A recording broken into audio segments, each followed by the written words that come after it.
going, boys. I think it's time to get off." The ship was breaking up. She was being crushed, not all at once, but slowly, a little at a time. The pressure of 10 million tons of ice was driving in against her sides, and dying as she was, she cried in agony. Her frames and planking, her immense timbers, many of them almost a foot thick, screamed as the killing pressure mounted. And when her timbers could no longer stand the strain, they broke with a report like artillery fire. When Ernest Shackleton had set out with a crew of 27 men, he had hoped to cross Antarctica. Unusually bad conditions meant that their ship was slowly hemmed in and eventually trapped in the middle of a giant ice floe, miles from the coast of Antarctica. Nevertheless, for months, hope had persisted. There might be some way to get the ship loose and either make for the Antarctic coast or at least sail back for the safety of home.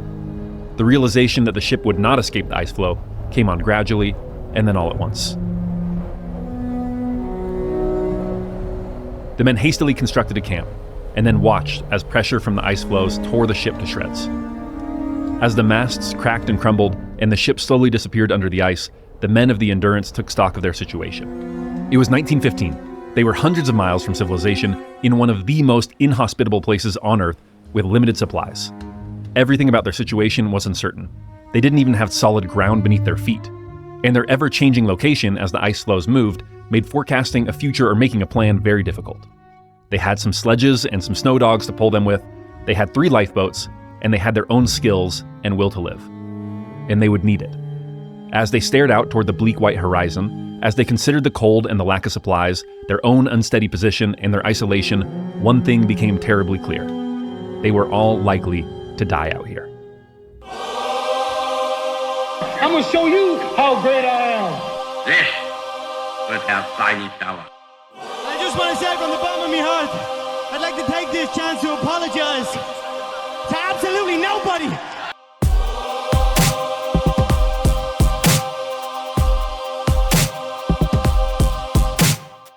Hello, and welcome to How to Take Over the World. This is Ben Wilson. Today we are talking about Ernest Shackleton, the great British adventurer and explorer. Today in particular, we're going to explore the story of the Endurance. That is his ship that he took toward Antarctica with the intent of crossing the continent. But as you heard in that introduction, it got caught in the ice, and it's a great story of overcoming and survival. Shackleton is one of the classic stories of great leadership. There are Shackleton seminars where you can learn to lead like him. There have been many books written about him, specifically about the story of the Endurance and about his leadership style, and it's easy to see why he has generated so much interest when you study him. There's a great quote from one of his men who compares him to other explorers of the era, and he explains what set him apart.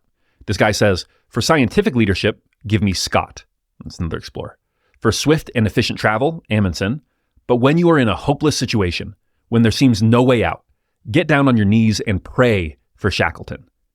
And so that's one of the things to learn from Shackleton, how to lead in difficult circumstances, in a seemingly hopeless situation, how to defy the odds, how to inspire people to do the impossible.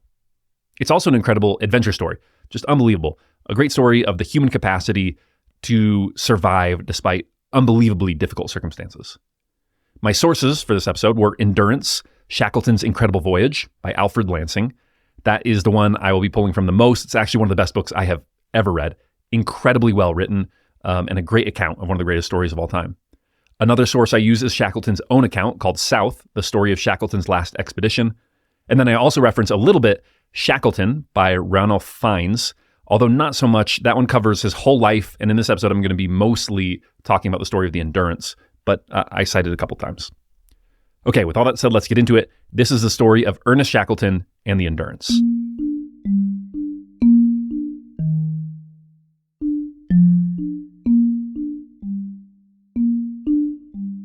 Ernest Shackleton was born in County Kildare, Ireland, on February 15th, 1874.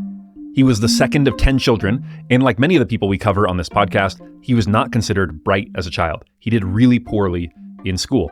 And this reminds me of many other people. Thomas Edison, for example, did poorly in school. His school teacher called him addled, thought he was just dumb.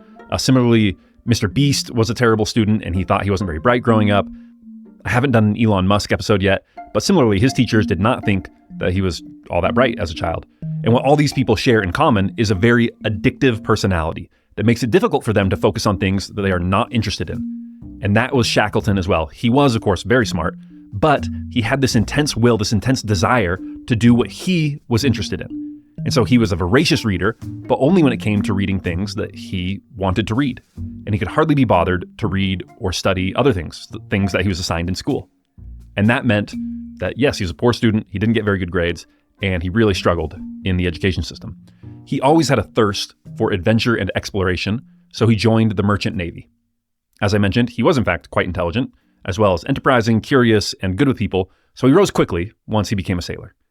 In his early 30s, he made a name for himself on the Nimrod expedition, where he, along with his companions, tried to reach the South Pole. They ran out of food and were able to make it, but they reached further south than any person ever had, and it was a major success. Upon his return to England, he became a major celebrity and was knighted. He was now Sir Ernest Shackleton.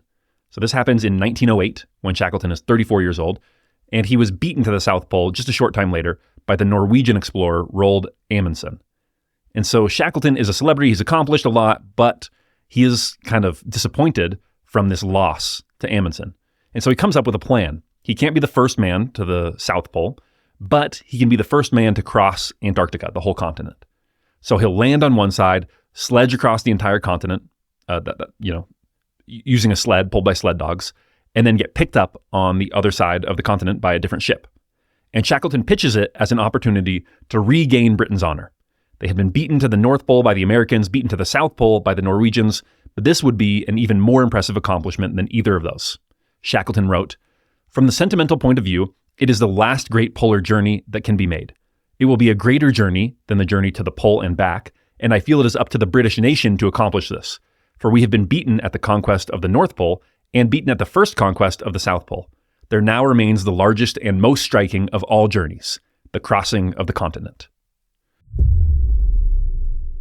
This episode is brought to you by Zcash. Encryption is necessary for an open society in the electronic age. Encryption preserves your privacy and your anonymity and helps return to you the sense of freedom that past generations experienced. And Zcash is encrypted Bitcoin, digital cash that protects your agency and safety by encrypting your wealth. And that is something I really believe in. The idea that everyone, including governments and banks, would know what I'm doing whenever I make a purchase is just horrible to me. So consider Zcash. You can buy, store, and spend Zcash using the Zashi wallet. You can find it in the App Store or Google Play Store. So give it a try. Again, that is Zashi, Z-A-S-H-I wallet, and you can get it wherever you get your apps. This episode is also brought to you by Founders. Founders is one of the only podcasts that I always listen to when it comes out. It's like How to Take Over the World, but for and about great founders of companies. The host, David Senra, has read hundreds of biographies at this point, and he is just so good at teasing out common lessons from the greatest to ever do it. He recently did an episode on how Elon Musk works, and it was just fantastic. If you are or aspire to be a founder, you have to check him out. So go check it out. That is Founders, wherever you get your podcasts. So Lansing comments, he says, "The plan was typical Shackleton, purposeful, bold, and neat. He had not the slightest doubt that the expedition would achieve its goal. The whole undertaking was criticized in some circles as being too audacious. And perhaps it was. But if it hadn't been audacious, it wouldn't have been to Shackleton's liking. He was, above all, an explorer in the classic mold, utterly self-reliant, romantic, and just a little swashbuckling." Okay, I like that description, especially the use of the word purposeful. Okay, so he says, the plan was typical of Shackleton. And the first word he uses is purposeful. And that was actually Shackleton's defining characteristic. Here's another quote from Lansing. He says, "Whatever his mood, whether it was gay and breezy or dark with rage, he had one pervading characteristic. He was purposeful." And we'll come back to this later, but I think that explains Shackleton's leadership more than any other characteristic. Purposefulness. He never forgot what the main objective was, and he was really great at focusing and shutting out anything else. So he's got this plan to cross Antarctica, but what do you need? Well, the first thing he needs is a crew for the journey. There's an urban legend of a job posting that Shackleton puts out for his crew. Maybe you've seen it. Here's the supposed ad. It says, "Men wanted for hazardous journey. Low wages, bitter cold, long hours of complete darkness, safe return doubtful, honor and recognition in event of success." And it turns out this never happened. There is no evidence of this job posting ever existing. And the simple reason it never existed is Shackleton never had to seek out a crew. Here's what Lansing writes about what really happened when Shackleton announced the idea for this expedition. He says, "Finding volunteers to take part in the expedition proved simple.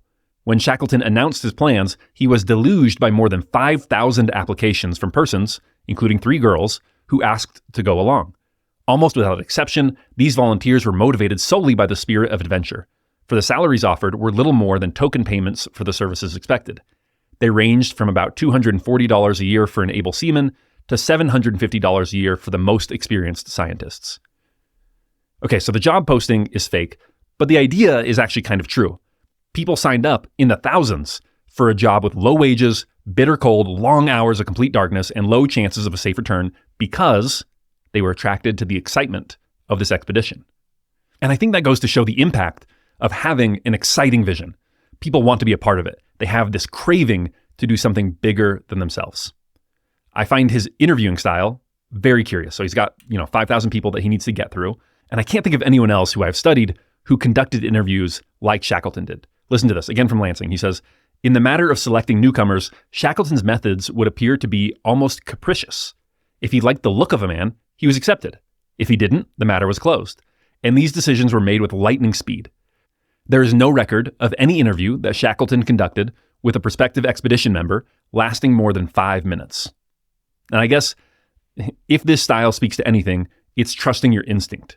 Because as it turns out, this wild process for interviewing turns out to be very successful. Shackleton puts together a great crew of 27 men who would turn out to perform admirably under incredibly trying circumstances. And there are some great stories from these interviews of the types of things that he asked. So here's one. It says, Leonard Hussey, an irrepressible, peppery little individual, was signed on as meteorologist even though he had practically no qualifications for the position at the time. Shackleton simply thought Hussey, quote, looked funny. And the fact that he had recently returned from an expedition as an anthropologist to the torrid Sudan appealed to Shackleton's sense of whimsy. Hussey immediately took an intensive course in meteorology and later proved to be very proficient. Another one. Dr. Alexander Macklin, one of the two surgeons, caught Shackleton's fancy by replying when Shackleton asked him why he was wearing glasses, quote, many a wise face would look foolish without spectacles. And Reginald James was signed on as physicist after Shackleton inquired about the state of his teeth, whether he suffered from varicose veins, if he was good-tempered, and if he could sing. At the last question, James looked puzzled. Oh, I don't mean any Caruso stuff, Shackleton reassured him, but I suppose you can shout a bit with the boys? Despite the instantaneous nature of these decisions, Shackleton's intuition for selecting compatible men rarely failed. Okay, so these are the kinds of questions that he's asking people in 5 minutes. Can you imagine this? It's only a crew of 27 people. They are obviously going to have your life in their hands. You're really going to be relying on these men. And he's asking them, so why do you wear glasses? And how are your teeth? Do you have any varicose veins? And do you like to sing? This is the kind of stuff that mattered to him. And I think actually what he's going for is, look, on a trip to Antarctica, we are really going to be cooped up in this ship for a long time. And so we really need to get along. And so that's all I need to know. Do I like you? And I can figure that out in 5 minutes. So that's how he does it. Shackleton had more difficulty with finding funding for the trip than he does finding manpower. But he eventually does get the money squared away. He acquires a ship, lays out the plans, and gets everything prepared. So the ship that Shackleton acquires had originally been named the Polaris, but he renames it the Endurance because of his family motto, by endurance we conquer. And I love it. That's a great motto. By endurance we conquer. I'm just going to keep going until I win. But at the last minute, he is thrown a curveball. He's got the ship, he's got everything prepared, and World War I breaks out right before they're supposed to leave. He and the crew wonder if they should just abandon the journey in order to assist their country. They're patriots. And so they think, is this the time to be, taking all these, healthy, capable men and taking them out of the field? So they send a letter to the government inquiring whether they should call the whole thing off. And they are sent a one-word response: proceed. And Winston Churchill himself later sends a longer letter explaining why the government wished for them to proceed with the journey instead of coming to help fight the war. So, with those instructions in hand, the Endurance set sail from England on August 8th, 1914. Their first stop is Buenos Aires, Argentina, where they pick up 69 sled dogs and, unknown to Shackleton, 1 stowaway. Shackleton is really upset when he finds out about this. He had laid out all these plans very carefully, right? The food down to the day. Of course they had a little slack, right? But he's planning on a certain number of people. And so, this throws a wrench into his plans. And for no good reason, just because a few of the men thought it would be fun and funny. The stowaway's name was Blackborough, and Shackleton screams at him, really lays into him, and then gives him an ominous, half-joking but not really joking threat. It says, Shackleton paused abruptly and put his face up close to Blackborough's. Finally, he thundered, if we run out of food and anyone has to be eaten, you will be first. Do you understand? A smile slowly spread over Blackborough's round, boyish face, and he nodded. So after leaving Buenos Aires, they head south and they make their last stop at a remote outpost called South Georgia Island. It's a small rocky island just outside the Antarctic Circle. There was a whaling outpost there, so it was the last chance for them to resupply, gather news, and have contact with civilization before setting off for Antarctica. But the news they got at South Georgia was not good. They're asking the whalers, what are things like? How are conditions? The intent was to sail through the Weddell Sea, is what it's called. And so you can think of it as like a giant bay almost that the continent of Antarctica forms. Because the Weddell Sea is protected by the continent from currents and waves and things like that, it's very still. It's a sea. And so it has a propensity to gather these huge ice flows. The ice just kind of hangs out and stays there and makes it really difficult to get through. Well, this year, it was really full of ice. The whalers tell them that the conditions in the Weddell Sea were worse than they had ever seen in all the years that they had been there. But I mean, if you're Shackleton, what are you going to do?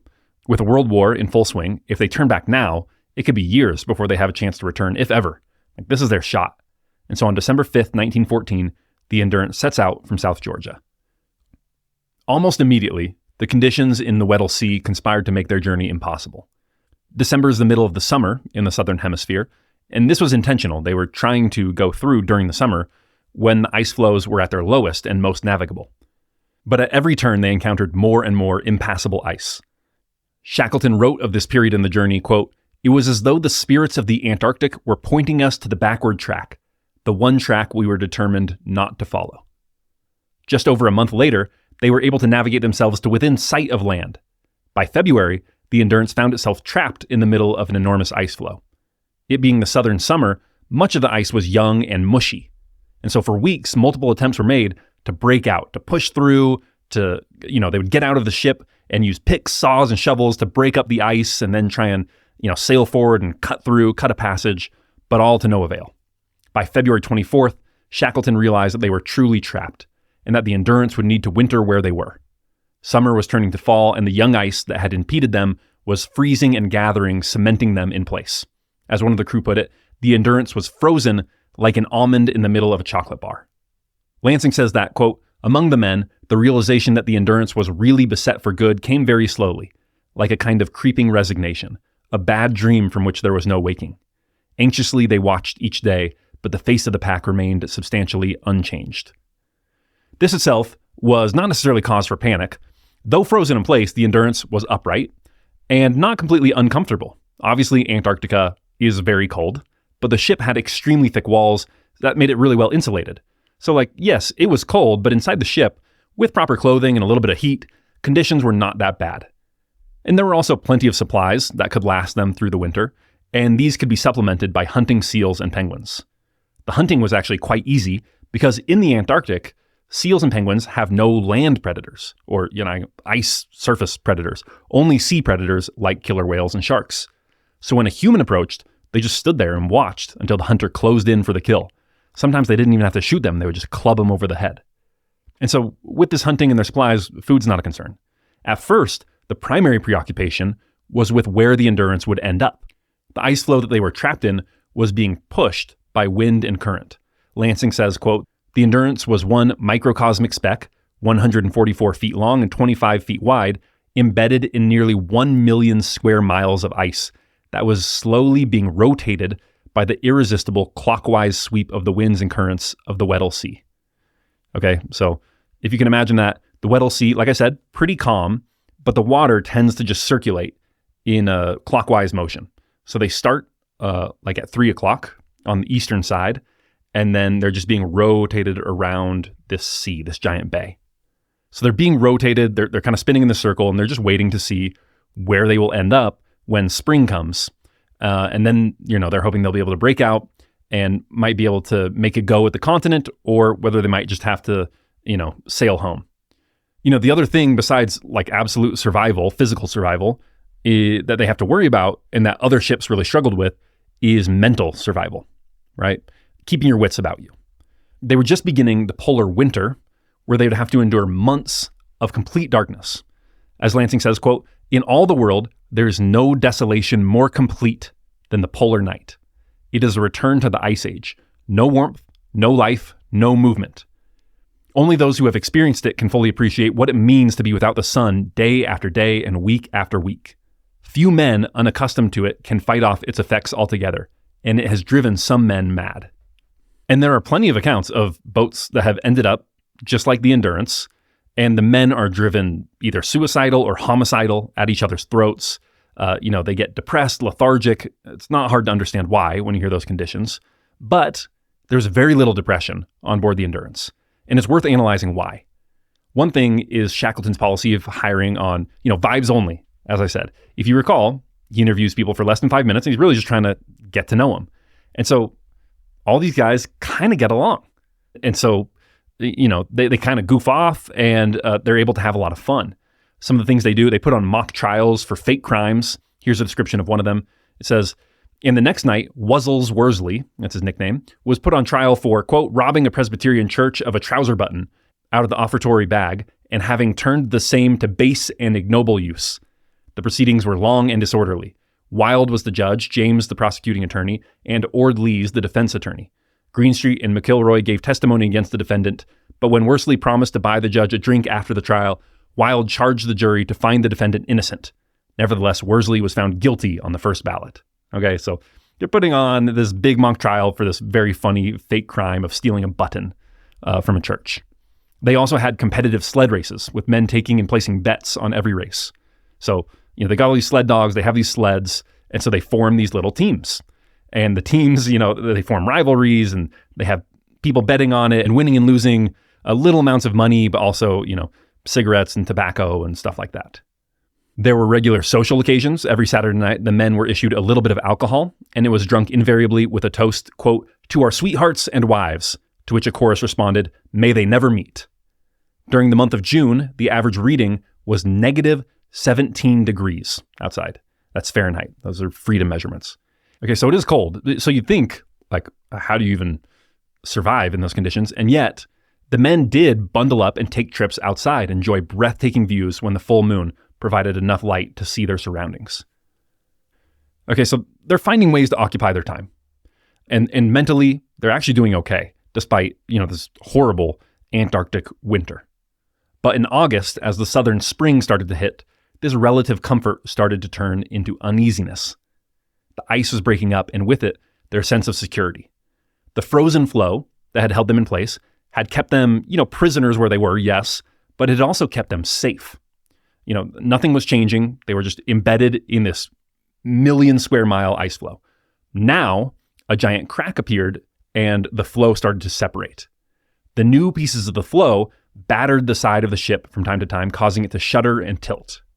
So you can imagine just think of the size of these ice floes. They are miles across, okay? So they're, thousands of tons, maybe millions of tons of weight, and they're just smashing this ship against each other. And then finally, the pressure was so immense that it pushed the ship out of the water, and it suddenly listed to the side. For the next few days, it was stuck there, tilted 30 degrees. Okay, so that's a pretty steep incline. The men had to eat in this weird manner. If you can imagine, look at the room you're in. Now imagine it tilted 30 degrees to the side. So they actually had to eat kind of in the corner of the room with their butts on the wall and their feet on the floor, if that makes sense. At first, through all this battering, the Endurance holds up well. It was an extremely well-built ship. As one of Shackleton's top lieutenants put it, quote, "She seemed to say to the grinding, hungry pack, 'You may smash me, but I'm damned if I'll go over another inch for you. I'll see you melting in hell first.'" But even an excellently built ship can't stand up to the awesome power of nature forever.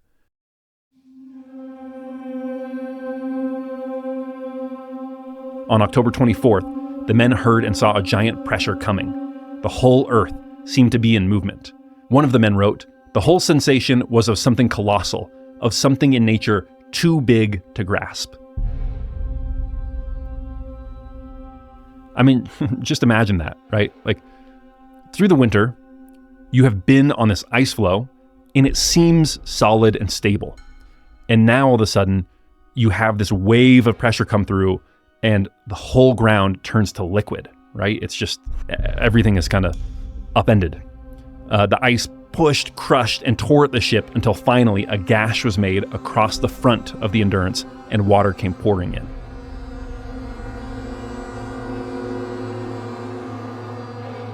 It didn't immediately sink, and Shackleton sent his men pumping the water out and making repairs, but it seemed that the end was soon coming for the Endurance. He ordered the lifeboats and as many supplies as possible offloaded to the largest of the surrounding ice floes. Tents were set up and a camp was made there on the ice. The next day, the situation worsened. The Endurance was crushed further. Shackleton wrote at the time, quote, "The twisting, grinding floes were working their will at last on the ship. It was a sickening sensation to feel the decks breaking up under one's feet, the great beams bending and then snapping with a noise like heavy gunfire." Finally, Shackleton could see, this is not going to go the other direction. It's over. And so he gave the word to the final stragglers who had sometimes been hanging out on the ship. He says, "She's going, boys. I think it's time to get off." A group of about 8 to 10 emperor penguins came and observed the destruction of the ship with these weird, mournful cries. And already in this dire situation, some of the men took this as a bad omen. "Do you hear that?" one of them said. "We'll none of us get back to our homes again." That first night on the ice, Shackleton couldn't sleep. He paced around the camp continually. Around 1 a.m., he felt a jolt. He looked down to see a thin crack of ice in the middle of the camp. As the seconds passed, it quickly widened. Shackleton ran from tent to tent, waking men and telling them to move to the larger of the ice floes as quickly as possible. This was cause for panic. If the men ended up on separate ice floes, it'd be very difficult to get between the floes, and they might be permanently separated. So Shackleton ran from tent to tent, waking men and telling them to move as quickly as possible. So they gather their stuff and throw it to the larger of the ice floes that was created by this new division. Finally, safe on their new ice floe with all their men together in a new camp and with all their equipment, the men dozed off to sleep under the watchful eye of Shackleton. So you can see from this first night, conditions were very precarious out on the ice floes. They had a camp, they had tents, but they no longer had the feeling of safety that they had while they were on board the Endurance. In the coming days, Shackleton came up with a plan. They would march across the ice floes toward Paulette Island, which was 350 miles away, where Shackleton knew a team had stashed a cache of supplies. Now, they weren't going to be able to walk the entire way. They couldn't just stay on the ice floe until they got to land. They were going to have to sail eventually, so they were going to drag 2 of the 3 lifeboats with them, knowing that they would eventually encounter open water.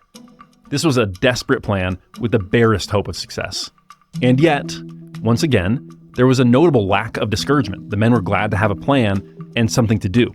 Shackleton wrote, quote, "The task was likely to be long and strenuous, and an ordered mind and a clear program were essential if we were to come through without loss of life. A man must shape himself to a new mark directly after the old one goes to ground."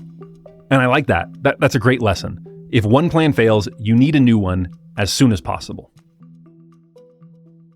Having a really clear plan is an antidote to panic, to depression, to low morale. I mean, one of the things I think of is if you go back and listen to that episode on the Caesar Guide to Taking Over the World, Caesar has few troops and lacks the backing of the Senate, but his opponent, Pompey, has no plan. And Caesar does have a very clear plan. And so he wipes the floor with them. People deal really poorly with uncertainty, and they are just supercharged by the feeling that there's a plan and they just need to execute. It simplifies everything. And even when that plan is maybe not optimal, it's way better than no plan. So the first thing they have to do is Shackleton decides that if they are going to survive, they need to travel light. And so he calls everyone together and makes a dramatic gesture. Here's how Lansing describes it. Quote, "In the afternoon, Shackleton called all hands together into the center of the circle of tents. His face was grave. He explained it was imperative that all weight be reduced to the barest minimum. Each man, he said, would be allowed the clothes on his back, plus 2 pairs of mittens, 6 pairs of socks, 2 pairs of boots, a sleeping bag, a pound of tobacco, and 2 pounds of personal gear." Speaking with the utmost conviction, Shackleton pointed out that no article was of any value when weighed against their ultimate survival, and he exhorted them to be ruthless in ridding themselves of every unnecessary ounce, regardless of its value. After he had spoken, he reached under his parka and took out a gold cigarette case and several gold sovereigns and threw them into the snow at his feet. Then he opened the Bible Queen Alexandra had given them, and then he laid the Bible in the snow and walked away. It was a dramatic gesture, but that was the way Shackleton wanted it. From studying the outcome of past expeditions, he believed that those that burdened themselves with equipment to meet every contingency had fared much worse than those that had sacrificed total preparedness for speed. So I think that there are two lessons to be learned here. The first is to sacrifice total preparedness for speed. It reminds me of the Jeff Bezos quote, most decisions should probably be made with somewhere around 70% of the information you wish you had. If you wait for 90%, in most cases, you're probably being too slow. So again, that is someone who is sacrificing total preparedness for speed. The other takeaway is what I call selective irrationality. You have to have your core principles, and you have to stick to them as a leader, even when it's a little irrational. So an example of this, look at Costco. They could bump up their margins on a few carefully selected products and make a boatload of money whenever they want. But then, where do you stop compromising? It's the job of the leader to say, no, we're going to take, I think Costco marks up everything at about 15% above cost. And so, that's the job of the CEO, of the founder, of the leader, to say, we're going to abide by our core principles all the time, even though rationally we could cheat a little bit and make some profit. There's a famous story of their founder, Jim Senegal, telling Costco's CEO, he asked if they could raise the price of the hot dog, which has been $1.50 for a hot dog and a soda since 1984. And one of my favorite quotes ever, Jim says to the CEO, "If you raise the effing hot dog, I will kill you. Figure it out." So look, in the grand scheme of things, how much is a gold lighter going to weigh you down? Not at all, right? That's why it's selective irrationality. It's irrational. It's worth a lot and it weighs almost nothing. But you have to be the moral compass as a leader. You have to be the one who is selectively irrational by sticking to your principles, even when the rational thing is to cheat a little bit. So Shackleton gives up the lighter and the coins and the Bible. Now, in this case, despite the sacrifices made, the plan is suboptimal. I mean, there's no great plan, right? The boats are really heavy and the ice floes are too uneven. On the ice floes, you have all of these ridges from where ice floes have crashed together and created this little bump. So it's a nightmare to try to move all of their stuff because you have to clear the way for all these boats and these sleds. So they're doing less than a mile per day, and the terrain is getting worse and worse. And so they're only going for a few days and have covered less than 10 miles when they decide to stop and set up a new camp. Shackleton calls their new campsite Patience Camp. They send out small expeditions back to the Endurance, which is kind of floating in tatters, to recover more provisions, and they also regularly hunt seals and penguins to keep restocking their food supplies. They also, in probably the saddest chapter of this entire ordeal, kill all of their sled dogs. Because Shackleton is coming to the realization that they're not going to be able to hike out of here. They're going to have to travel by boat, where they're not going to be able to fit sled dogs. And in the meantime, these dogs aren't helping at all, and they use quite a bit of food. And so, the dogs are all executed. Some of the men were absolutely sick about it. I mean, it's horrible. It's horrible to read about. But of course, Shackleton can't let them just sit there dwelling on the negatives, that this plan is quickly failing. They have to come up with a new plan. And so they recover the third lifeboat, and now the new plan is to camp out on the ice and wait until it, A, carries them closer to land, and B, the ice floe starts to break up so that it will be easier to launch the boats and sail out rather than trying to walk out. So after a little bit of kind of, depression and moping, the mood in the camp is once again cheery now that they have a plan again. And so they hunt, they talk, they play cards, they debate. Conditions are horrible, but they have a plan and everyone knows what to do. Shackleton is extremely attentive to the morale of the party. Remember, as Napoleon put it, in war, the moral is to the physical as 3-1. Or in other words, morale is 3 times as important as physical conditions. So Shackleton is obsessed about how to keep the men in good spirits. Another thing he did in order to accomplish this is to keep any troublemakers or depressive types close to himself. So he thinks, I'm a hardy personality. I don't break easily. So I'd rather take the brunt of the bad attitudes and the bad actors than pushing it on other people and, potentially souring the entire mood of the party. As Lansing puts it, quote, "As a consequence, he was intensely watchful for potential troublemakers who might nibble away at the unity of the group. Shackleton felt that if dissension arose, the party as a whole might not put forth the added ounce of energy which could mean, at a time of crisis, the difference between survival and defeat. Thus, he was prepared to go to almost any length to keep the party close-knit and under his control. Another thing Shackleton does is share his men's conditions. He was a force of nature. He was famous. He was Sir Ernest Shackleton. He was literally a knight. No one could mistake him for just another one of the men. They all called him boss. They all kind of reverenced him. But he made sure that even though he might have been socially and emotionally a little bit distant, he was physically very close. Again, from Lansing, he says, he wanted to appear familiar with the men. He even worked at it, insisting on having exactly the same treatment, food, and clothing. He went out of his way to demonstrate his willingness to do the menial chores, such as taking his turn as Peggy to get the mealtime pot of hoosh from the galley to his tent.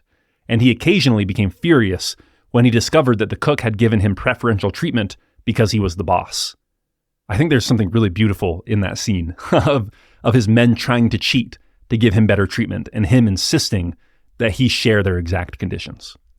And by the way, this is, again, another tactic used by, probably most famously, Julius Caesar was really a general of the people, and George Washington was the same. Those are two great examples, and it really endears you to people that you're trying to lead. Now, they are in patience camp for over 3 months, just waiting and watching. I mean, not just waiting and watching. They prepare the boats, they ready their supplies, they get everything ready, but there's not a whole lot they can do. Until, finally, in March, things start to change. They feel some ocean swells, which starts to create cracks and breaks in the giant ice pack that they're floating in. But they have this problem on their hands. The breakup of the ice, which is going to allow them to escape via these boats, presents its own dangers because it means that the ice floe that they are camping on keeps cracking and splitting. So, they need it to crack and split, but that is very dangerous. And Shackleton, of course, was deathly afraid of the party being split up. He thought if he got separated from part of the group, those men were as good as dead. And a number of times, the night watch calls out during the night that a crack has formed in the middle of the camp, and men have to rush their tents and equipment onto the other side of the crack before the ice floe splits and separates them. Also, with this breakup, there are now all these, crevices that are hard to get over. So it's making it harder to move around and hunt, and they begin to run low on food. So rations are shortened, and the men are constantly hungry. The ice floe splits and splits again and again and again until the ice floe that had started about a mile across is now no more than 200 yards. And then one night, Shackleton once again had one of his bad feelings and can't sleep. And so he's up and pacing around at 11 p.m. when he hears a massive thud. And looks down to see the ice floe splitting right under his feet, and right under the tent that he was sharing with 8 other men. It quickly widens to a crack of a few feet. Shackleton cries out, and most of the men scramble out of the tent, but one goes splashing into the newly created crevice. Shackleton rushes forward, clears the tent, and sees a man wriggling in the water, trapped and weighed down by his sleeping bag.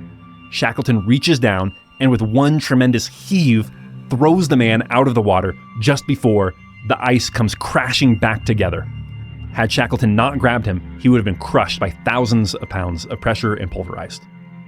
Just to give you an idea of the conditions that they were in, remember, he said, you only get to keep the clothes that you have, plus 6 pairs of socks, 2 pairs of boots. And so this guy has no extra pairs of clothes, neither does anyone else. And so for the rest of the night, he had to keep walking around the campsite to dry out a little and keep himself from freezing to death. They thought, even if he gets into his sleeping bag with these wet clothes, he's just going to freeze and die. So for an entire night, this man gets no sleep and just has to walk in circles in order to survive. The next day, Shackleton decides that the ice pack was loose enough and it was time to launch the boats. Besides, their ice floe was tiny now, and its constant breaking and dividing was now truly hazardous. They had narrowly missed complete disaster and a dead crew member. And so they couldn't do this anymore. It was time to launch the boats. They were going to make for Elephant Island. So this is a change in plans a little bit. The supply cache that they had wanted to go for was now impossible to get to because of where the current had taken them. So they're headed for this island. Elephant Island is completely deserted, no one on it, but there at least they would have solid ground under their feet. They wouldn't have to worry about constantly shifting ice floes, and they could make it a base of operations for a rescue mission. So it seemed like a good next step. On April 9th, the boats were launched. The chances of actually making it to Elephant Island were frankly not good, but it was their only chance. The journey in these 3 little lifeboats was pure hell.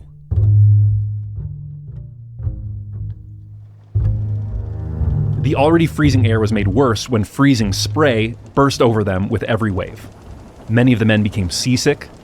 I mean, just imagine, okay? So they're out of the Weddell Sea now, they're coming out of it, and so there are waves now, and they're rocking them.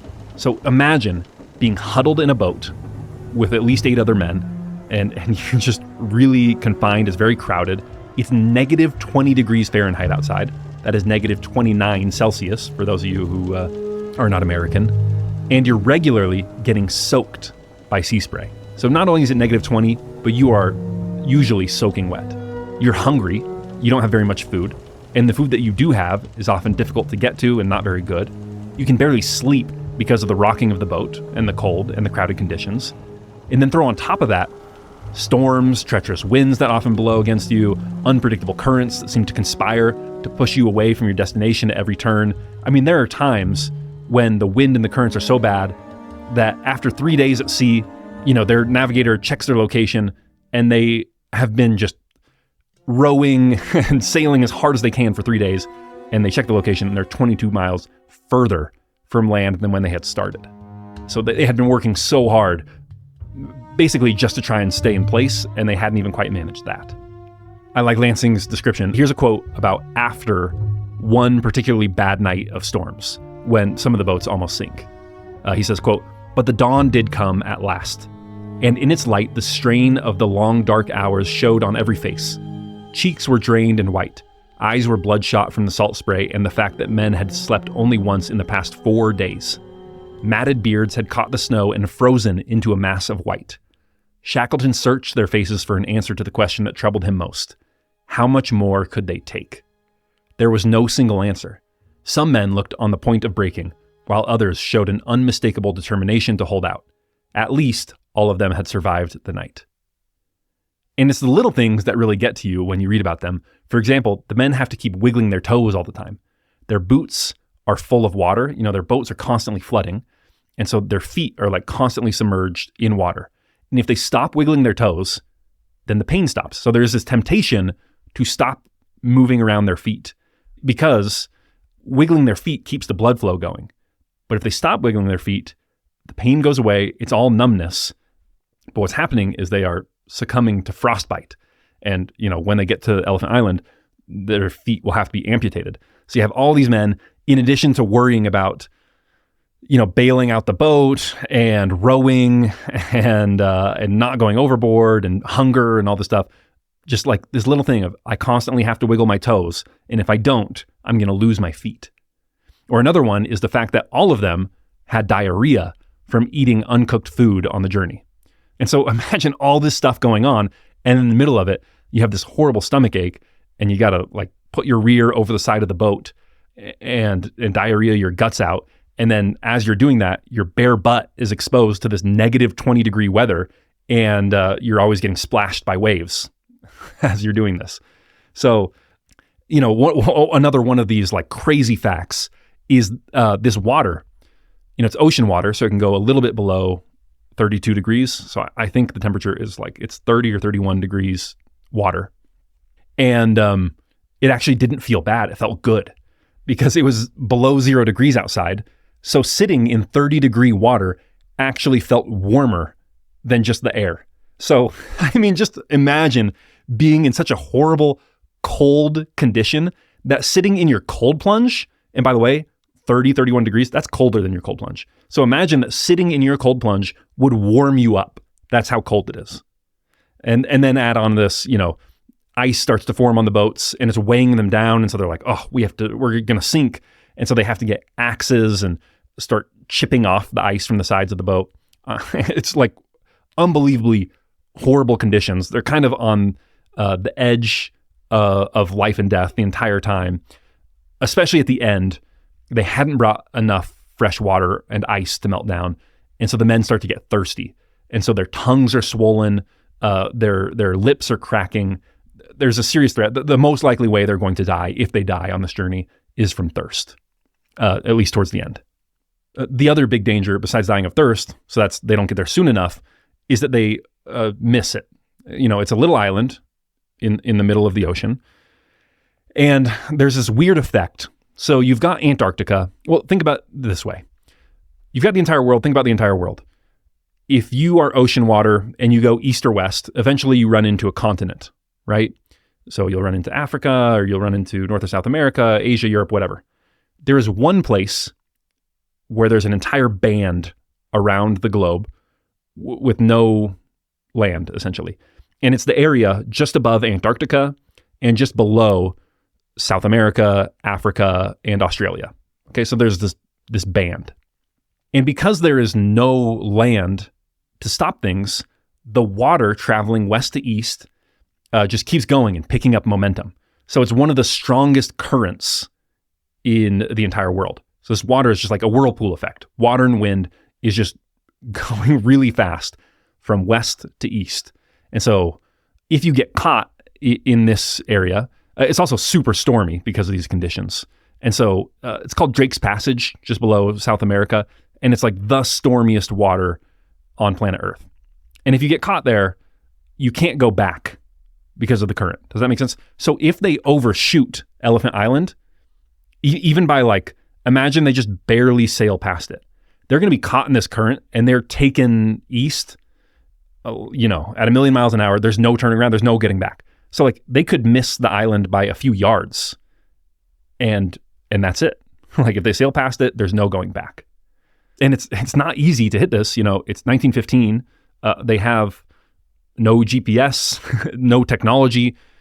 They have manual navigation. So they've got a chronometer and they have manual tools to measure their position by the sun and by the stars. But it's all this stormy weather. Often they can't see the sun and the stars. So often they're kind of just having to estimate where they are. And so again, they keep worrying that they're going to wake up one day and see Elephant Island behind them. And even if it's just a little bit behind them, that's it. That means they're dead. So they have one shot at this. If they overshoot it, that's the end. And on April 14th, they wake up and they see Elephant Island there in front of them. So they breathe a sigh of relief to know that they haven't overshot it. They were only 10 miles away. So they wake up, we're 10 miles away. Awesome, we got it. But then a strong wind and current tried to pull them away. It took all their energy just to row to keep in place and not lose ground for the day. Shackleton tried to issue the men biscuits to give them energy for one last push. So he says, use up all the food you got. Let's make it today. But they're so thirsty, they'd run out of water at this point, that they can't eat the biscuits. They don't have enough saliva to swallow. And so Shackleton, his idea is, we'll then give them raw seal meat and let's chew on the raw seal meat in order to swallow the blood to get just enough moisture in order to swallow the biscuits. So unbelievable stuff. But try as they might, in this last day, they're only 10 miles away and they can't make it. And that night, as they're just off the coast, they face the biggest storm yet. And so they're just trying to keep their boats upright through the night. They can't see. These huge waves are just sweeping over them. There's snow and rain that is getting in their boats. And at this point, the navigator, the guy who's really pointing them where to go, Worsley is his name. And at this point, he's the navigator. They're really relying on him. He has not slept for 6 days. And so in the night, in the middle of this huge storm, he's at the front of the ship trying to steer it, and he just falls asleep. He has slept 6 days. He just passes out in the middle of the storm. And some men in this ship trying to relieve him and tell him to get some rest. And they find that he can't straighten his body.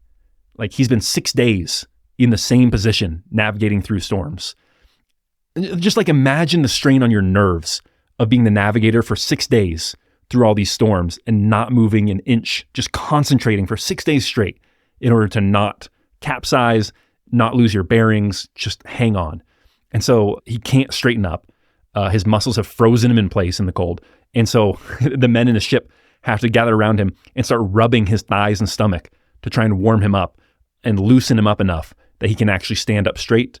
And by the time that they warm him up enough that he was already asleep again.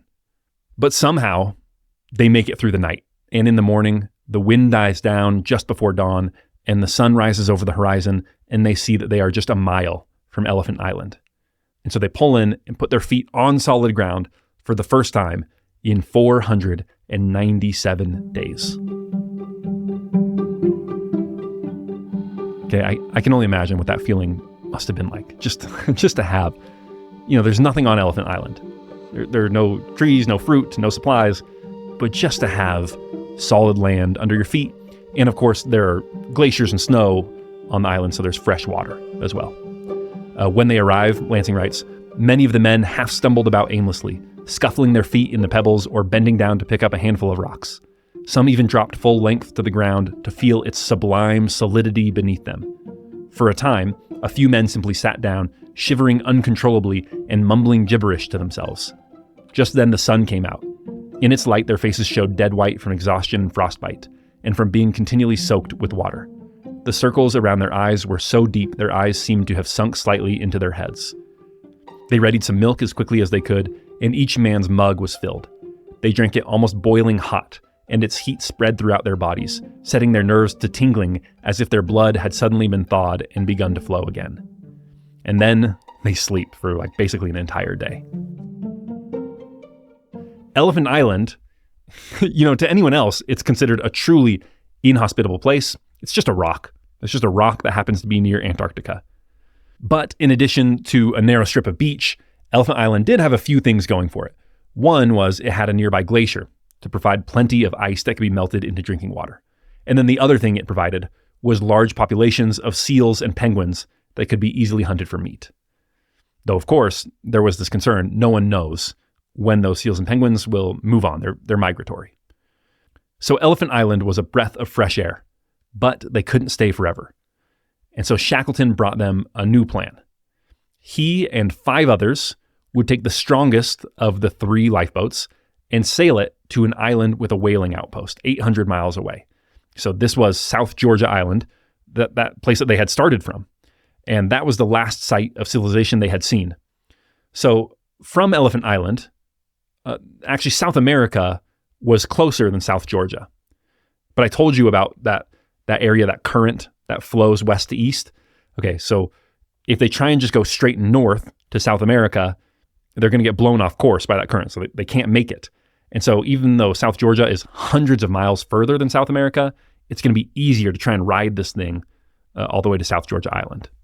So they spend a couple days, they soup up this one boat a little bit. They add more supplies, more support, more of everything. And so only 10 days after they had arrived, Shackleton and his 5 boatmates set off on yet another treacherous journey. Once again, the conditions were horrible. Once again, they only had one shot. The same phenomenon. If they overshoot South Georgia, there's no turning around and sailing back to it. I won't go too much into the conditions of this voyage. Let's just say that they were like the boat voyage to Elephant Island, only longer and worse. The seas were worse. The waves were sometimes 50 feet high. Their sleeping bags begin to rot and fill up with foul-smelling green sludge so that they can't get comfortable in their sleeping bags when they're not on duty.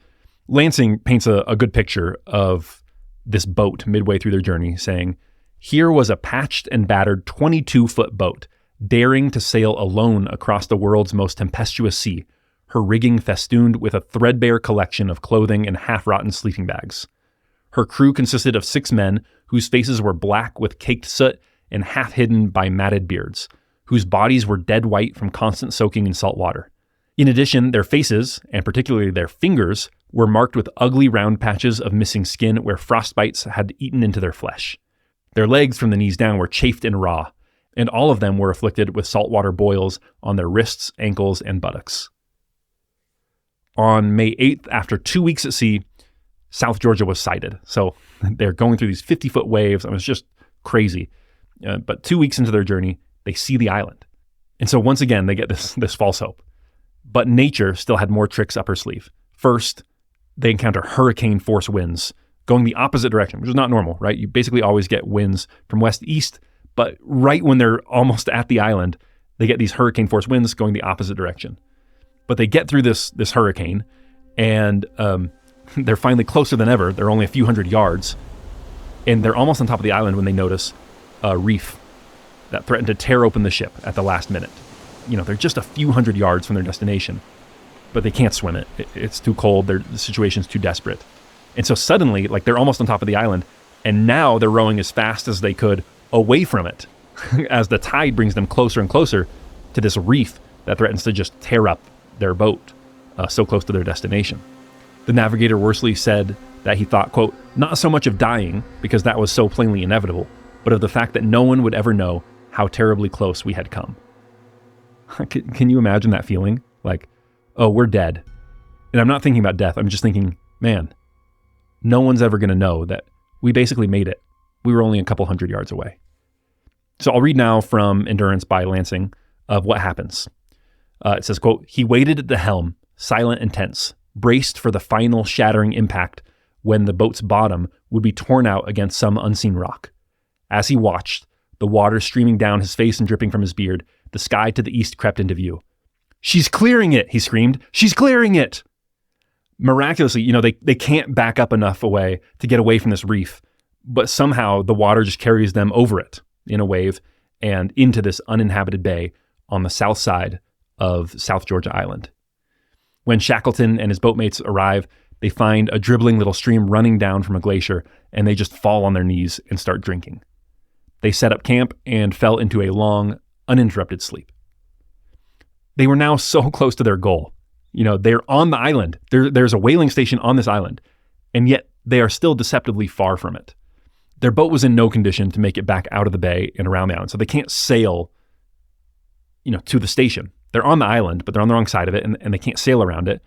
And even though South Georgia is small, it has peaks that rise to over 10,000 feet.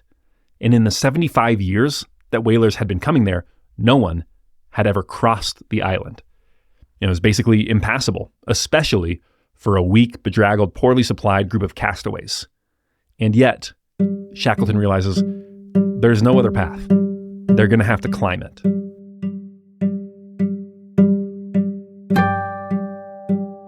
And so Shackleton lays out his plan to the other men. He would take the two strongest remaining members of the party and cross the island to fetch help. The interior would be even colder and less hospitable, and they couldn't carry the weight of camping equipment, so the men would have to hike as many days as it took until reaching help without stopping to sleep at night. So it's probably going to be 2 or 3 days. That's fine. We're just going to march straight through, no sleeping. As Shackleton and his two companions set off, they immediately encountered a nearly vertical wall, and they had to cut steps into it with an axe in order to be able to ascend it. And so that's what I want to emphasize here. This was not a hike. They had to actually climb and use mountaineering skills at times to manage this journey. On the first night, so that they leave in the morning, they're climbing all day, they're going over these peaks, and on the first night, they get caught on a lower peak, and as the sun is setting, they're finding themselves at about 4,500 feet above sea level, again, in essentially almost to Antarctica. So Shackleton realizes that they're going to die if they don't get off the mountain. It's too cold. They can't keep hiking at this altitude. So Lansing writes, there was no need to explain the situation. Speaking rapidly, Shackleton said simply that they faced a clear-cut choice. If they stayed where they were, they would freeze. In an hour, maybe 2, maybe more, but they had to get lower, and with all possible haste. So he suggested they slide. Worsley and Crean were stunned, that's his two companions, especially for such an insane solution to be coming from Shackleton. But he wasn't joking. He wasn't even smiling. He meant it, and they knew it. The men raised their objections. The conditions were foggy. They couldn't see what was below.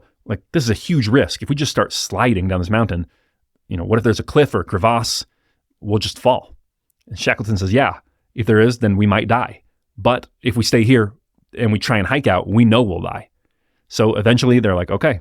They link up, legs and arms wrapped around each other like they were going to ride a toboggan. And so they kick off, and it's the world's greatest roller coaster ride. They start sliding and sliding, down, faster and faster and faster. And they start screaming. And it says, not entirely out of fear, but they're afraid they're probably going to die, but in a weird way, it's also fun at the same time. And so it eventually levels out, and they do survive, and they get to the bottom. And he says, quote, the three men picked themselves up. They were breathless and their hearts were beating wildly, but they found themselves laughing uncontrollably. What had been a terrifying prospect possibly 100 seconds before had turned into a breathtaking triumph. So they survive this slide, and they continue hiking in these slightly warmer conditions, at least warm enough to survive. But, it's still freezing. They're exhausted. They have now been hiking for a day and a night with no sleep. And, these two other guys, they say, come on, man. Come on, Shackleton. We need a rest. Just a little bit. Just let us sit down and rest. And so they found a little spot that was sheltered from the wind, and they sat down. And the two others immediately fell asleep. And Shackleton, too, found himself nodding a little. It felt really good to sit down after all this hiking. He'd been working for so long, not just the hike, but the boat expedition before that, and then the boat expedition to Elephant Island before that. Like, his nerves had just been strained for so long. And so as Shackleton sat there and started to nod off, his body felt good. He felt comfortable. He felt warm.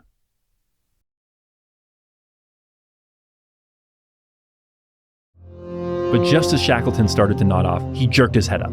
He realized something. They were dying.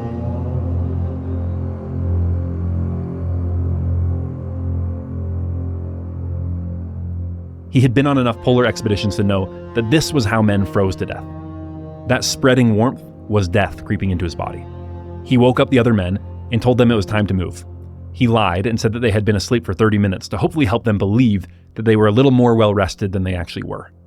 They walked for the rest of the night, always heading vaguely in the direction of the whaling station, but without any accurate map by which to orient themselves.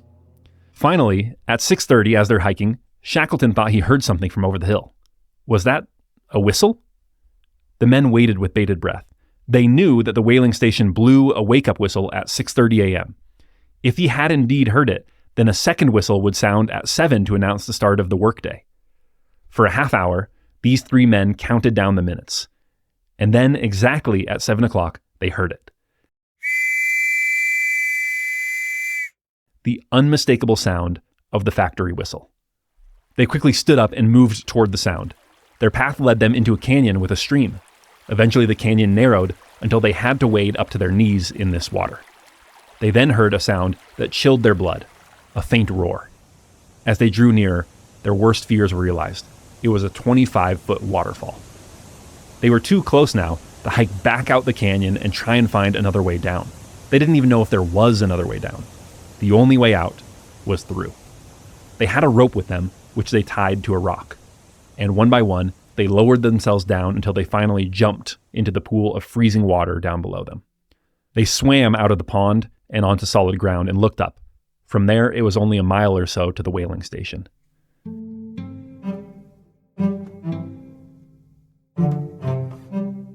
As they walked, they suddenly became concerned with their appearance. They finally realized, we're there. We're about to encounter civilization. And they start looking at each other and going, man, look at your hair, look at my beard. And they start, combing and patting and trying to make themselves look slightly more presentable. When they got to the station, they were first spotted by a boy who, frightened by the men's appearance, ran and got help. When some men came to see what the excitement was about, Shackleton asked them who the leader of the station was.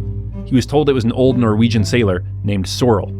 "That's good," Shackleton said. "I know Sorrel well. Please take me to him." The men took him to a nondescript little house, where they knocked on the door. Sorrel opened the door to his cottage and stepped back in astonishment at the men's monstrous appearance. "Who the hell are you?" he asked. "Don't you know me?" came the reply. "My name is Shackleton." According to some accounts, Sorrel turned away and wept.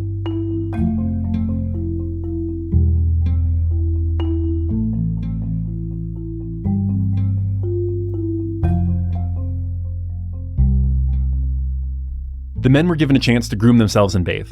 As months' worth of soot and grime were scrubbed off, their faces went from black to white. Their hair, now more than shoulder length, was cut back to its normal length.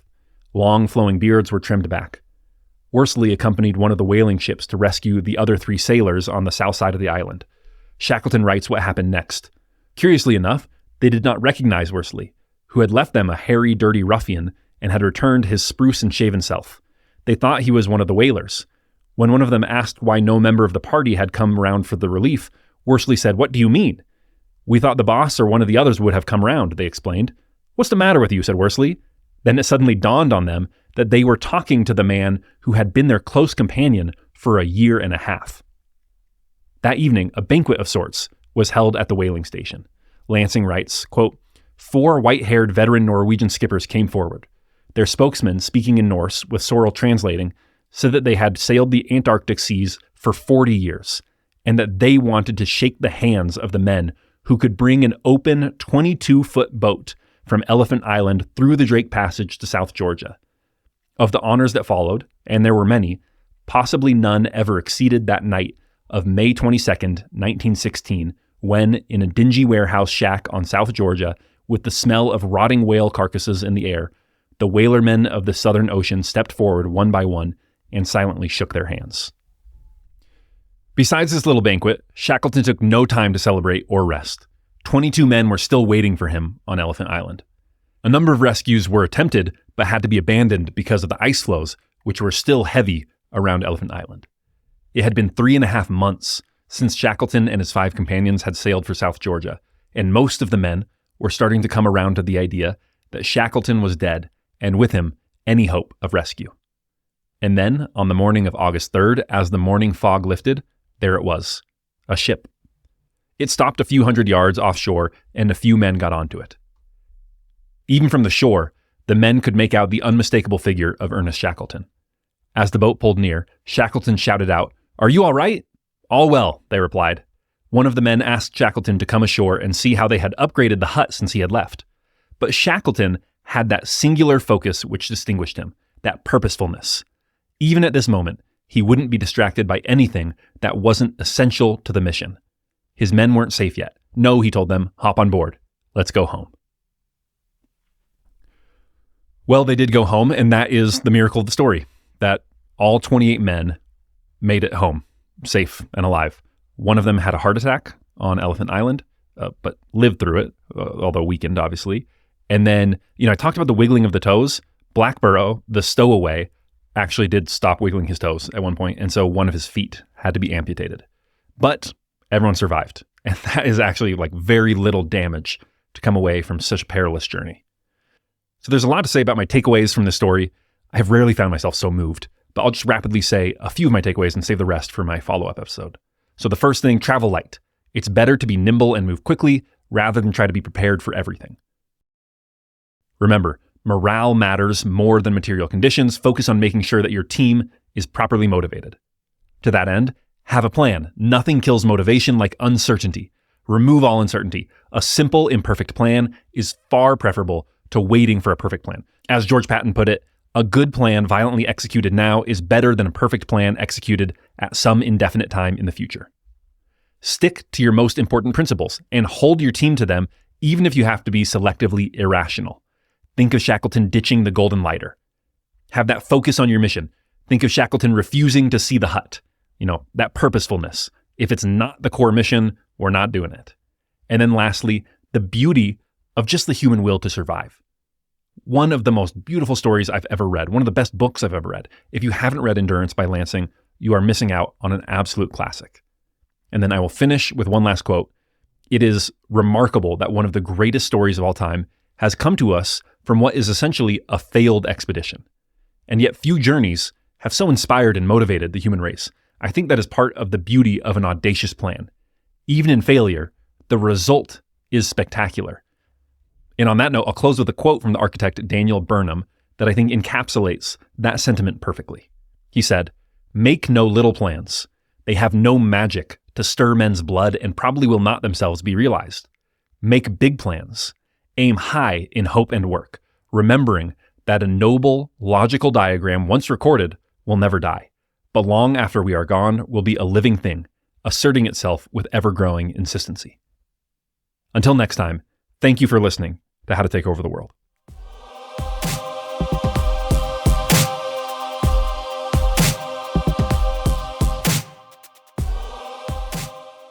Before we wrap up, one plug for Speechify. All the greats are obsessed with learning as much as possible. They have this incredible thirst for knowledge. And Speechify is a tool that can help you learn more and learn faster. It turns any written content into a podcast, articles, books, textbooks, and even emails. I use it all the time, both for research for this show and for things that I just want to learn more about. If you're a fan of this show, I'm sure you'll love it. So go to speechify.com/Ben and get 15% off Speechify Premium. Again, that is speechify.com/Ben.